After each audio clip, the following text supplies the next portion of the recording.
दर्शकों ब्रेक तो बाद तुहाडा स्वागत है जी। डॉक्टर साहब साडे कोल अगला कमेंट आया है, अमरीका विच नस्लवाद अते कश्मीर विच भारती अतवाद ते साडी वीडियो ते ऑरेंज रेनेसेंस नाम दी आईडी तो ये लिखते हैं, कश्मीर तां स्टेट ही हिंदुआं दी है। कश्मीर एक संस्कृत शब्द है। कश्मीरी भाषा देवनागरी लिपि विच लिखी हुई है। मुसलमान कश्मीर दे मूल निवासी नहीं हन, ये तां अफगान ते ईरान तो आए हन। साडे मंदिर तोड़ के हिंदुआं दी नस्लकुशी करके ज्यादा बच्चे पैदा करके जे मुसलमान उत्थे बहुगिनती हो गए तो इसका मतलब ये नहीं कि इंडिया का हिस्सा हन। ये साडा फर्ज है कि उथों दी आर्टिकल 370 हटा के दोबारा डेमोग्राफिक्स सही किते जान जी। डॉक्टर साहब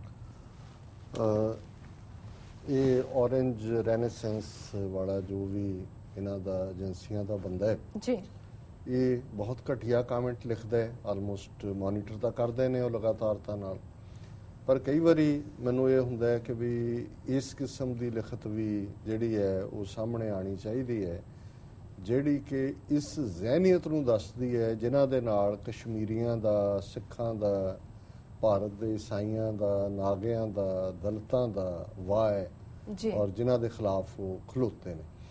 और ये गल का ध्यान रहा कि जदों बेशक अज जिहड़ा बुरहान वानी का मुद्दा हाईलाइट होया, लेकिन इस तो पहला जिहड़ियां खबरां मीडिया ने बड़ियां सबड्यू रखियां लेकिन कश्मीर दे विच चर्चा का विशा बनिया कि जिहड़ी मोदी सरकार है जिथे कश्मीरी पंडितां दे लई स्पैशल कॉलोनीज उत्थे बना रही है उन्हां दी जमीन दे उत्ते जिहड़ा सरकारी जमीन करके उत्थे सैनिक कॉलोनीज भी बनाईयां जा रही हैं और जिहड़े रिटायर्ड फौजी ने हिंदू उन्हां नूं उत्थे परमानेंट सैटल करन दी प्लान। और इस तो पहला जदों 2010 दे विच 2008 दे विच प्रोटेस्ट और दूजे होए उदों भी मूव सी कि जिहड़ी धर्मार्थ ट्रस्ट दे नां थल्ले अमरनाथ दे नाल जिहड़ी है कॉलोनी के जी प्रबंध दे लई है वो जमीनां देना चाहुंदे सी। सो कश्मीरी इस मामले च बहुत सतर्क ने जी कि ये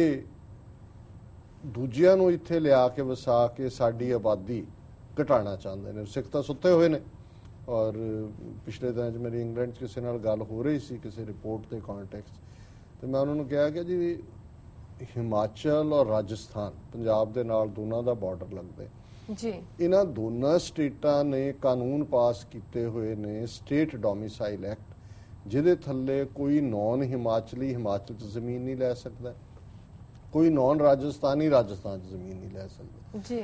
जदों तुसी फंडामेंटल राइट्स देखते हो भारतीय कॉन्स्टिट्यूशन दे तो उहदे च एक हक है कि कोई भी किते भी जाके आबाद हो सकता है, जमीन लै सकता है, कारोबार कर सकता है। देश का कानसैप्ट तो यह है, हुण इत्थे तो नहीं है भी कैलीफोर्निया वाला जाके नेवाडा च जमीन नहीं लै सकता जां दूजे नहीं लै सकता, पर हुण संविधान कहंदा किते भी जाके तुसी लै सकते हो। स्टेट असैंबली कहंदी है कि जी तुसी जमीन लै नहीं सकते। और पंजाब दे विच एक पासे तो सिखां नूं स्प्रैड आउट होण तो रोकिया और दूजे पासे पंजाब च जिस तरीके नाल यूपी बिहार दे बईयां नूं लिया के पहलां वो बाहर सुबर्ब्स दे विच बिठा दिते जांदे ने, फिर उन्हां नूं कोई मिनिस्टर क्योंकि बीजेपी का पूरा दबदबा है उन्हां नूं कहंदे ने जी इन्हां नूं हुण रजिस्टर्ड कॉलोनी मान लो, इन्हां नूं बिजली कनैक्शन दे दिओ, राशन कार्ड पहले दिन तो बन जांदे ने, वो वोटर भी बन जांदे ने, पंजाब दे इनहैबिटेंट भी ने। हुण ये काम कश्मीर च करना चाहुंदे ने मोदी सरकार। कश्मीरी पंडितां दे नां थल्ले किन्ने हज़ार गए ने पता नहीं, उन्होंने लखां च बना दिता। इन्हां दा यह है कि लखां दे बहाने उत्थे जाके होर करो तो इन्हां दी आबादी घटाओ। कश्मीरी इस दे लई जिहड़े ने पूरे अड़े हुए ने। और जदों ये कहंदा है कि ऑरेंज रेनेसेंस इन्हां दा दुमछल्ला एजेंसियां दा कि जी असीं आर्टिकल 370 तोड़ने। हुण आर्टिकल 370 ये है कि कोई भी गैर कश्मीरी जम्मू कश्मीर का जिहड़ा वछिंदा नहीं है वो जम्मू कश्मीर दे विच जमीन नहीं लै सकदा। और ये कोई एहसान नहीं किया होया, एक पासे कश्मीरियां दे कोल आज़ादी का संकल्प सी पर उन्होंने भारतीय यूनीयन नूं इस शर्त दे उत्ते ही ज्वाइन किया सी कि आर्टिकल 370 दे थल्ले उन्हां दी अपनी अडरी होंद कायम रहेगी। ये भी सी उन्हां दा अलग झंडा होएगा। अज भी जम्मू कश्मीर का जिहड़ा झंडा है वो अड है, इंडियन तिरंगा भी हुंदा है पर उन्हां दा। और एक ये भी सी कि उन्हां दे मुखी नूं सदर कहा जाएगा जां प्राइम मिनिस्टर कहा जाएगा, वो तो इन्होंने तोड़ दिता, वो तो चीफ मिनिस्टर बना दिता। और ये भी है भी कोई सेंटर का कानून जिहड़ा है वो जम्मू कश्मीर ते ऑटोमैटिकली लागू नहीं हुंदा जो तक ਜੰਮੂ ਕਸ਼ਮੀਰ ਅਸੈਂਬਲੀ ਉਹਨੂੰ ਪਾਸ ਨਹੀਂ ਕਰੇਗੀ। ਨਹੀਂ ਤਾਂ ਜਿਹੜੇ ਕਾਨੂੰਨ ਉਹਨਾਂ ਨੇ ਬਣਾਏ ਦਿੱਲੀ 'ਚ ਸਾਰੀਆਂ ਸਟੇਟਾਂ ਦੇ ਲਾਗੂ ਹੁੰਦੇ ਨੇ। ਸੋ ਇਹ ਕਸ਼ਮੀਰੀਆਂ ਦੇ ਨਾਲ ਐਗਰੀਮੈਂਟ ਦਾ ਹਿੱਸਾ ਸੀ, ਜਿਹਦੇ ਥੱਲੇ ਉਹਨਾਂ ਨੇ ਭਾਰਤੀ ਯੂਨੀਅਨ ਨੂੰ ਜੁਆਇਨ ਕੀਤਾ ਨਹੀਂ ਕੀਤਾ। ਪਰ ਇਹ ਸ਼ੇਖ ਅਬਦੁੱਲੇ ਦੇ ਨਾਲ ਇਹ ਵੱਖਰੀ ਗੱਲ ਹੈ ਕਿ ਬਾਅਦ 'ਚ ਸ਼ੇਖ ਅਬਦੁੱਲਾ ਨੇ ਵੀ ਵੱਡਾ ਸਮਾਂ ਜੇਲ੍ਹਾਂ 'ਚ ਗੁਜ਼ਾਰਿਆ ਔਰ ਉਹਦੇ ਵੀ ਗੋਡੇ ਲਵਾ ਕੇ ਉਹਦੇ ਨਾਲ ਇਹਨਾਂ ਨੇ ਐਗਰੀਮੈਂਟ ਕੀਤਾ।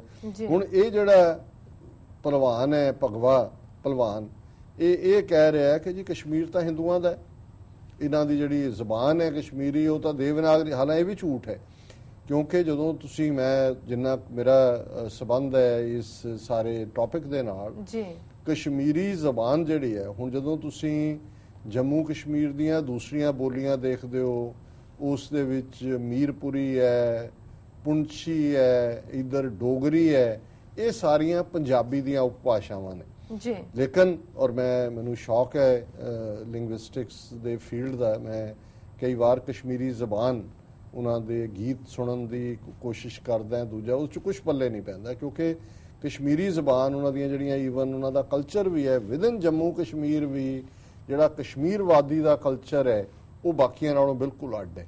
ਔਰ ਉਹਨਾਂ ਦੀ ਜ਼ਬਾਨ ਸੰਸਕ੍ਰਿਤ ਨਾਲ ਵੀ ਮੇਲ ਨਹੀਂ। ਤੁਹਾਨੂੰ ਕਸ਼ਮੀਰੀ ਜ਼ਬਾਨ ਦੇ ਵਿੱਚ ਸੰਸਕ੍ਰਿਤ ਦੇ ਸ਼ਬਦ ਨਹੀਂ ਮਿਲਦੇ, ਹਾਲਾਂਕਿ ਸਾਡੀਆਂ ਰੀਜਨਲ ਜ਼ਬਾਨਾਂ ਦੇ ਵਿੱਚ ਨੇ। ਸੋ ਕਸ਼ਮੀਰੀਆਂ ਦਾ ਇੱਕ ਆਪਣਾ ਵੱਖਰਾ ਇੰਪੈਕਟ ਹੈ। ਹਾਲਾਂਕਿ ਜਦੋਂ ਸਮੇਂ ਦੇ ਨਾਲ ਜਿਉਂ-ਜਿਉਂ ਡਿਫਰੈਂਟ ਕਲਚਰ, ਕਿਉਂਕਿ ਕਸ਼ਮੀਰੀ ਪੰਡਤ ਉੱਥੇ ਜਾ ਕੇ ਬ੍ਰਾਹਮਣ ਸੈਟਲ ਹੋਏ ਉਹਦੇ, ਲੇਕਿਨ ਉਹਨਾਂ ਦੀ ਕਸ਼ਮੀਰੀ ਜ਼ਬਾਨ ਸੰਸਕ੍ਰਿਤ ਨਾਲੋਂ ਵੱਖਰੀ ਹੈ। ਔਰ ਇਹ ਕਹਿੰਦੇ ਨੇ ਜੀ ਉਹ ਤਾਂ ਜਿਹੜੇ ਅਫਗਾਨਿਸਤਾਨ ਔਰ ਈਰਾਨ ਤੋਂ ਆਏ, ਉੱਥੇ ਜਿਹੜੇ ਮੁਸਲਮਾਨ ਨੇ, ਔਰ ਇਹਦਾ ਮਤਲਬ ਇਹ ਨਹੀਂ ਹੈ ਕਿ ਜੀ ਉਹ ਉੱਥੋਂ ਦੇ ਹੋ ਗਏ ਵੀ ਅਸੀਂ ਮੂਲ ਨੇ, ਪਰ ਇਹ ਮਾਈਂਡ ਸੈਟ ਹੈ। ਔਰ ਇਹੀ ਮਾਈਂਡ ਸੈਟ ਸੀ ਜਿਹੜੇ ਨਾਰੇ, ਜਦੋਂ ਪਾਕਿਸਤਾਨ ਦੀ ਮੰਗ ਉੱਠੀ ਤਾਂ ਜਿਹੜੇ ਨਾਰੇ ਲਾਉਂਦੇ ਸੀ ਗਲੀਆਂ ਦੇ ਵਿੱਚ ਲਾਹੌਰ ਦੀਆਂ ਔਰ ਦੂਜੇ, ਕਿ ਸ਼ਮਸ਼ਾਨ ਭਲੇ ਹੀ ਬਣ ਜਾਵੇ ਬਣ ਸਕਤਾ ਪਾਕਿਸਤਾਨ ਨਹੀਂ। ਸੋ ਇਸ ਸੋਚ ਨੇ ਹੀ ਪਾਕਿਸਤਾਨ ਬਣਾਇਆ, ਕਿਉਂਕਿ ਅਸੀਂ ਸ਼ਮਸ਼ਾਨ ਬਣਾ ਦੇं, ਪਾਕਿਸਤਾਨ ਬਣਿਆ।